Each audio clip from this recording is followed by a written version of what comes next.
పెసరట్టు ఇలా చేసుకొని తింటే వెరైటీగా చాలా బాగా టేస్ట్గా ఉంది. ఎంతో హెల్తీగానే మనము క్యాబేజీ ఫ్రైతో తింటే చాలా బాగుంటుంది పెసరట్టు అయితే. హాయ్ అండి, welcome back to my channel start my recipe. ఈరోజు మనము పెసరట్టు అలాగే దాంతోపాటు క్యాబేజీ ఫ్రై చేసుకుందాము. పెసరట్టుకు నేనైతే పల్లీలు వేస్తున్నాను. పల్లీలు, పెసర్లు, మినపప్పు. నేనైతే ఫ్రెష్ క్యాబేజీ అయితే తీసుకున్నాను. ఇలా మనమైతే కట్ చేసుకుందాము.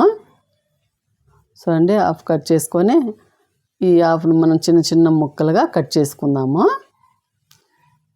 క్యాబేజీ ఫ్రెష్గా ఉంటే మనకు ఫ్రై అనేది చాలా బాగా టేస్ట్ అనేది ఉంటుంది. ఇప్పుడు మనము ఇది చిన్న చిన్న ముక్కలుగా కట్ చేసుకోవడం వల్ల తొందరగా ఫ్రై అవుతుంది అన్నమాట. అందుకనేసి నేనైతే ఇలా కట్ చేస్తున్నాను. చూడండి, కట్ చేసేసుకున్నాం కదా. ఇప్పుడు మనము ఒక బాండిలే కొద్దిగా వాటర్ వేసుకొని ఉడికించుకుందాము. అందుకే నేనైతే ఇలా బాండిలో అయితే వేస్తున్నాను. ఒక గ్లాసు వాటర్ అయితే వేసుకుందాము. మరీ ఎక్కువ ఏం అవసరం లేదు, ఓన్లీ ఉడకడానికి అంతే. మరీ మెత్తగా కాకుండా చూసుకొని ఉడికించుకుంటే ఇలా మూత పెట్టుకొని బాగా ఉడికిపోతుంది.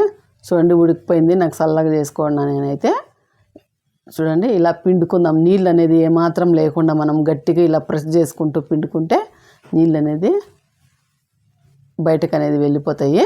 మనకు ఇందులో మనము ఫ్రైకి పల్లీల పొడి వేసుకున్నామంటే పడుతుందన్నమాట, నీళ్ళు లేకుండా. తాలింపుకైతే ప్యాన్ పెట్టుకున్నా. అందులో కొద్దిగా అంత ఆయిల్ వేసుకున్నాను. అందులో ఆవాలు వేసుకుందాము. ఆవాలు చిటపటలాడుతున్నాయి కదా.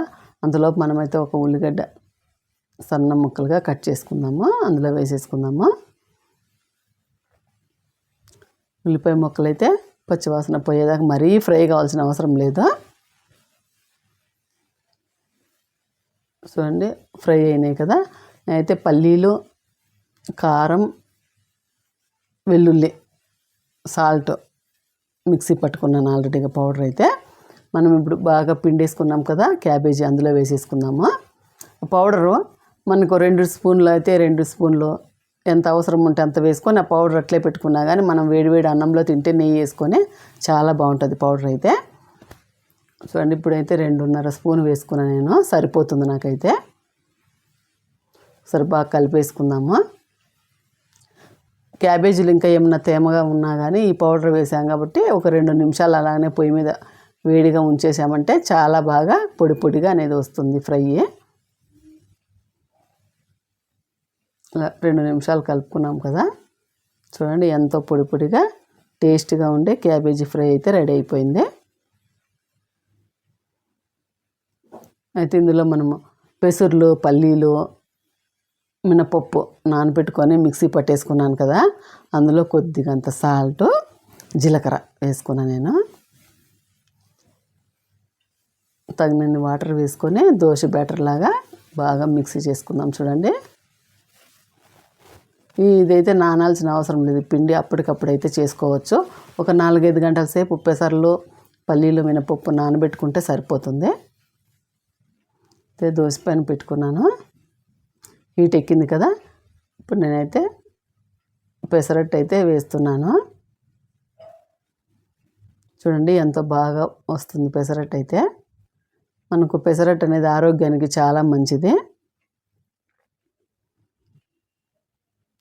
ఫ్రై అయింది కదా. అందులో కొద్దిగా అంత ఆయిల్ అయితే వేసుకుందాము.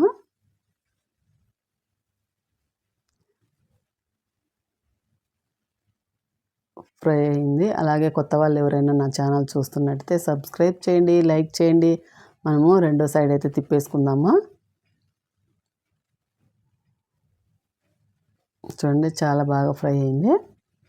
మంచి కలర్ అయితే వచ్చింది కదా. ఇప్పుడు ఒక ప్లేట్లోకి అయితే తీసేసుకుందాము.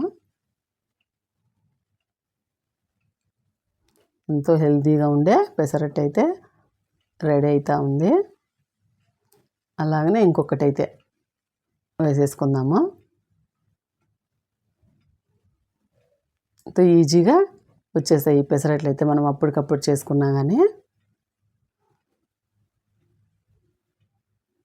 చూడండి ఇలా పల్సగా చేసుకున్నామంటే తొందరగా కాలుతాయి దోశలు అనేటివి, చాలా బాగుంటాయి. అదే పెసరట్టన్నా దోశలన్నా ఒకటే కదా, అందుకని అయితే దోశ అంటున్నాను.